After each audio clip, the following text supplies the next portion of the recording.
Hello and welcome to this edition of Rockstar Launcher. My name is Suzy Fulton. I am a co-founder of a women-owned full-service law firm, and I want to introduce you to my Rockstar partner, Wei Wei Jeang, and she will let you know who we have as our very special guest today, and it's someone near and dear to both of our hearts as we've all been friends for too many decades. We don't want to say how many, but maybe we met when we were 2 or so. Yes. So, Wei Wei. Well, we have Caren with us today, and she has many titles, but we are going to focus on one in particular today.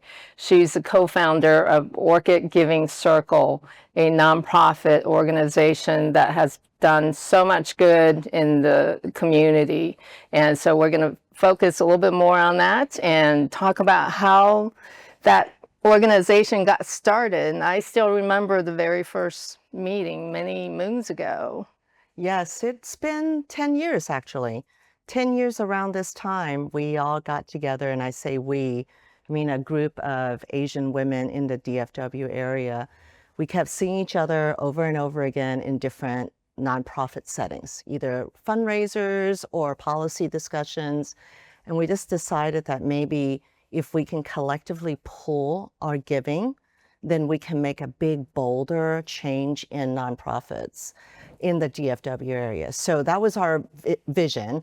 Now, it took a little bit to get off the ground because, well, we get distracted by eating. As you know, eating is a really big thing in the Asian community.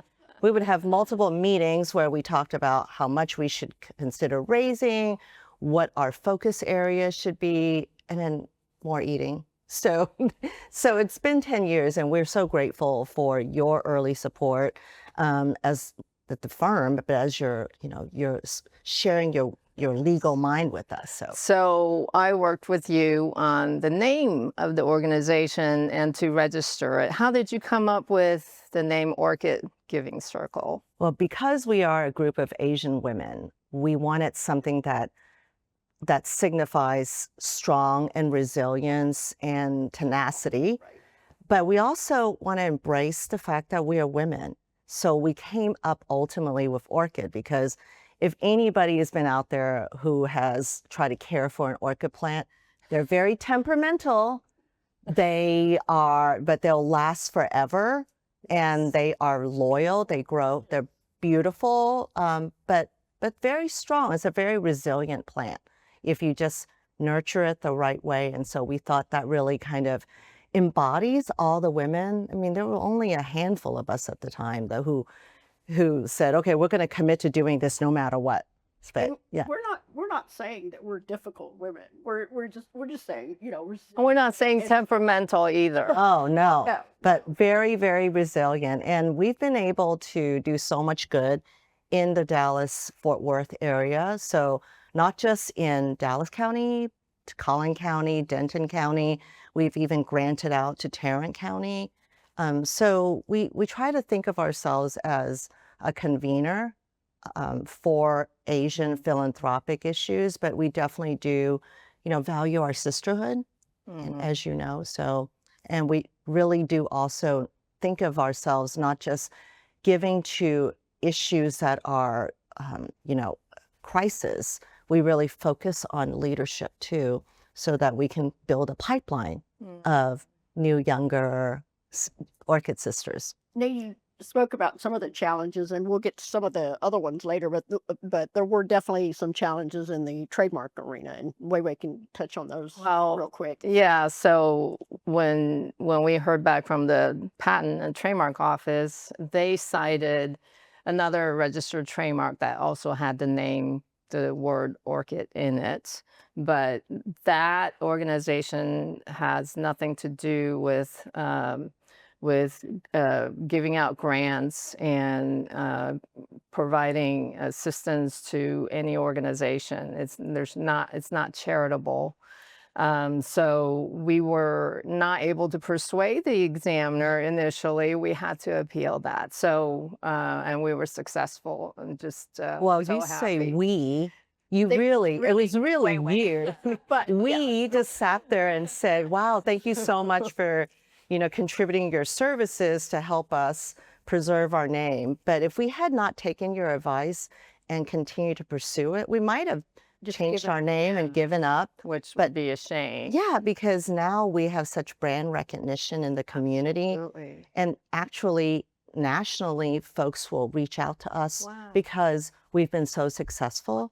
We actually modeled ourselves after the New York Women's Giving Circle, the Asian Women Giving Circle there. But we have blown them out by leaps and bounds. And they're very grateful. They, we share information. There's not any of that. We want everybody to be lifted up. But you were the ones who said, we need to keep pushing, even though we said, we could just change the name, we could find another flower. So you really deserve all the credit. Oh, So- thank you. here you are, 10 years on, and what were some of the other challenges that you've had throughout the year with the organization? So with the organization, are you talking about specifically with the legal brand? No, just in general, like just with the organization itself. In was it hard raising money, or was it difficult finding the right charitable organization or the right organization to And give it to? also recruiting more women into Right. into the organization. 10 years now, we are blessed with having more than 100 plus Orchid Isn't sisters. that incredible? It is. It really is. But at the very beginning, the challenge, you're going to laugh, was we didn't have enough nonprofits applying because we weren't a known quantity. Nobody knew who we are. Folks were wondering whether or not we were really legit or for real. And we were granting out sizable amounts of money, 20, 30,000 each organization.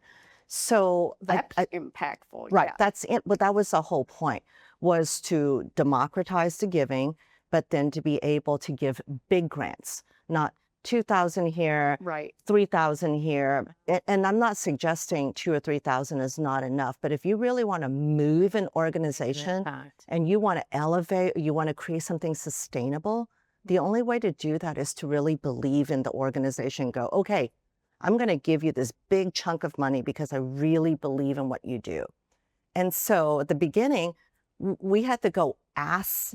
We had to go ask nonprofits, hey, would you like some money? Now, 10 years out, we have. How much have you given out? Oh, so the first year we raised $76,500, and we thought, wow, that was just rocking and rolling. And last year we granted out, I think, you know what, I don't want to say. I just know that collectively, in the last 10 years, we have granted out $2.2 million. Amazing. Wow. And that $2.2 million stayed here in our backyard. We used to joke about, we live here, we give here. We're not saying other people. There's another trademark right there. Yeah. Oh, I like it. Yes. Oh, there you go. We have to talk afterwards. But it really was important to us because we wanted to make sure that we were lifting up our own families, people who have gone through challenges, and to kind of give back to the community who've lifted us up. So for example, because we've known each other since I finished law school.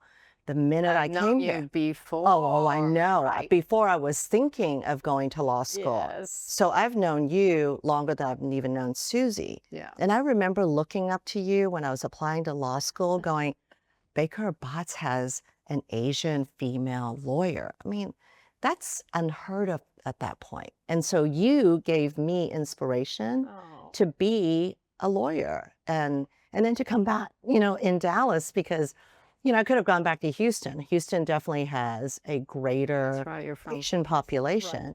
But you were here and, so, and of course I met Suzy and Suzy wrote me into the Dallas Asian Bar. It's funny how, and that community is another one that has grown by leaps and bounds. I mean, when we were participating in it, we maybe had 40, 50 dues paying members and 10 or 15 people who were actually active. And now there's over 300 plus Asian American attorneys in the Dallas Asian Bar Association, which is unbelievable. Well, And that's I the want same to thing. say all three of us have paid our dues in, leading the Dallas Asian Yes, American Bar. as the president of the Dallas Asian American Bar Association. Yeah. How many applicants apply to receive a grant This year, this or whatever so past? we are actually currently in our grant cycle. Okay, how many? So we received 60 Oh my goodness. when we couldn't even, we had to go and solicit organizations to apply. So, I mean, we're not going to be able to, meet all of the 60 applications. So we're actually going through that. That's actually something we pride ourselves on. We treat the money that we've been entrusted by way of donations, either from our Orchid sisters or from matches or corporations. We treat these with the utmost level of respect, because if you trust us with your money and you trust us with your vision, with our vision, we are going to be true fiduciaries. So we interview the organizations, we go through their records, their 1090s, we look through everything. And more importantly, what we really focus on is sustainable impact. So if you apply and you say, okay, I'm going to teach 5 classes on Asian history one time. Okay, that is not sustainable, because all you're doing is teaching 8th graders one time, one day. That's not sustainable. But if you are able to provide an idea or a program that has sustainable impact. So for example, the Holocaust and Human Rights Museum did a couple of years ago an exhibit that talked about a group of soldiers during World War II, Japanese American soldiers. I mean, think about that. Let's sit there for a little bit. And we wanted to showcase that's sustainable. Lots of people are going to see the exhibit.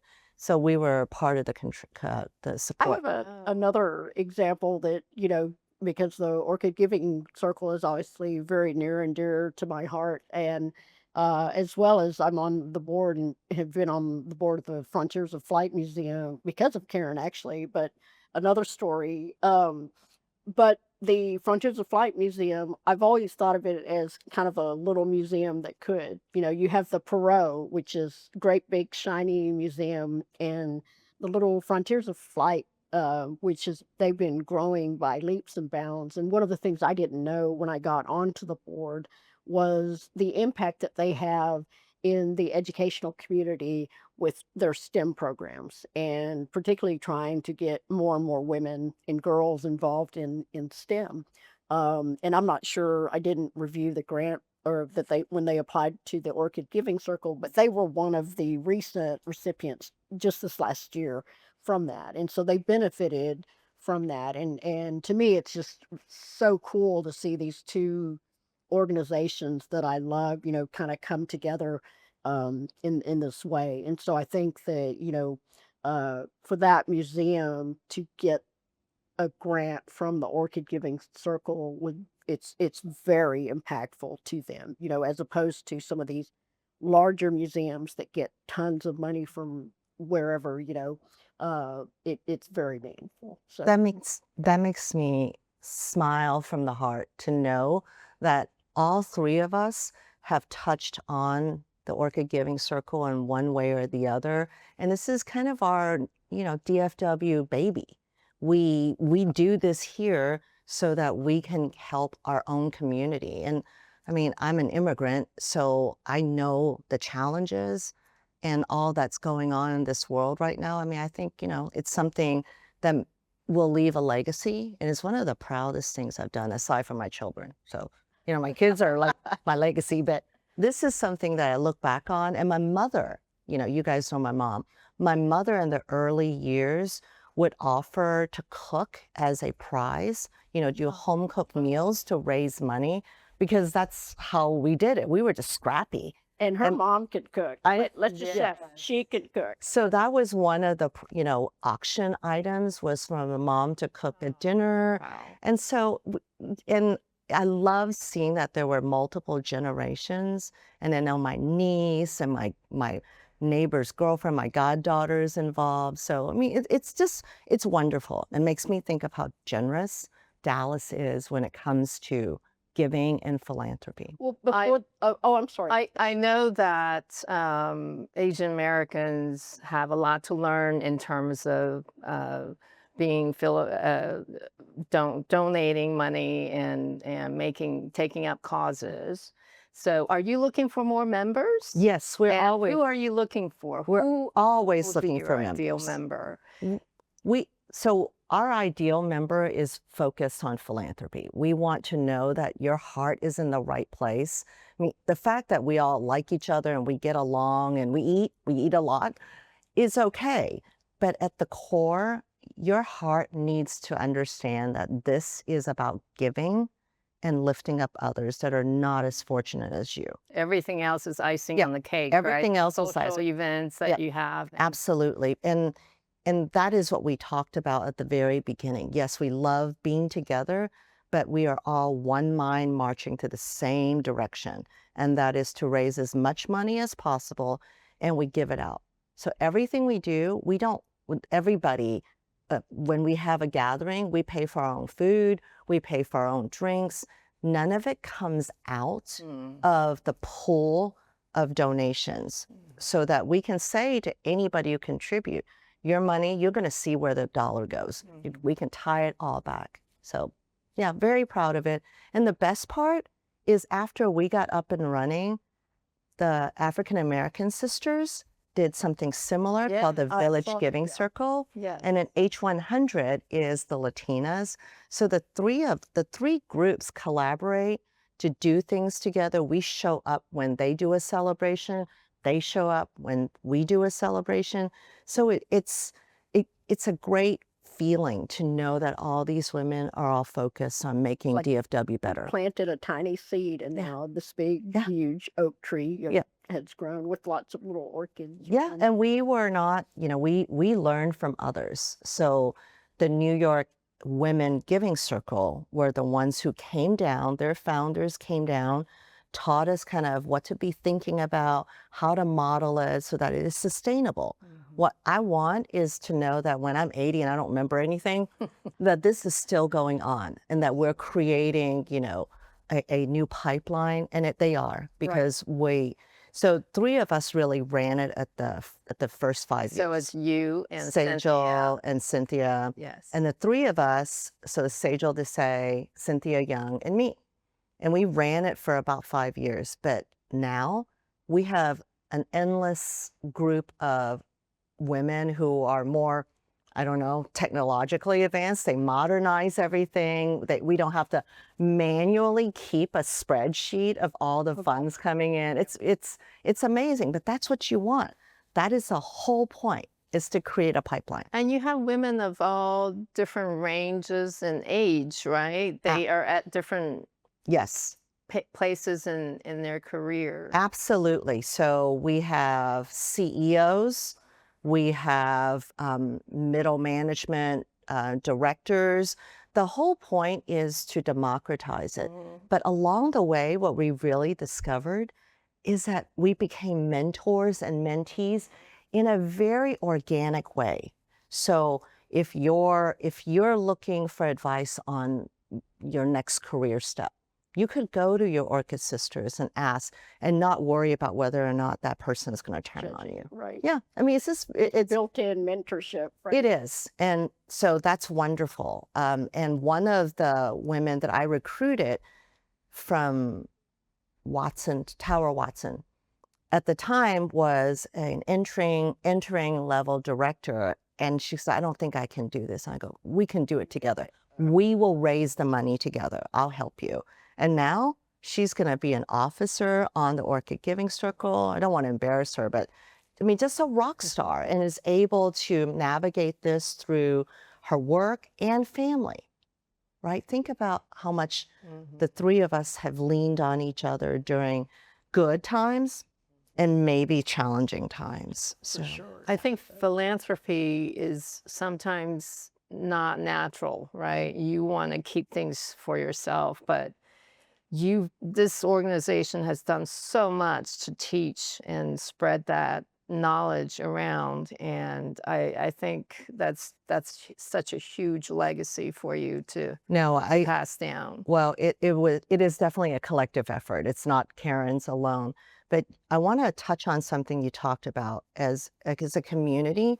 Asians have given, but we usually give, if you think about it, we usually give to our families. We'll give back to our village. I remember growing up, my parents would send money back to the village to work on the ancestral home or to work on the grave sites and the altars. So we gave, and then we also gave a lot to education causes.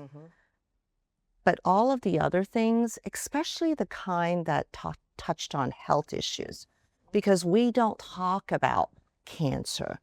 It's taboo. Big C word. Yeah, or they just think, oh, if we talk about it, then it might bring some of that energy. So now I think we're coming into our own, that we want to talk, we want to help, and we want to spread the need. So having a need is not a bad thing. I mean, if you don't help and if you don't talk about it, how do people know? So I think that's something that I am really proud of, that I got my mother to talk about cancer.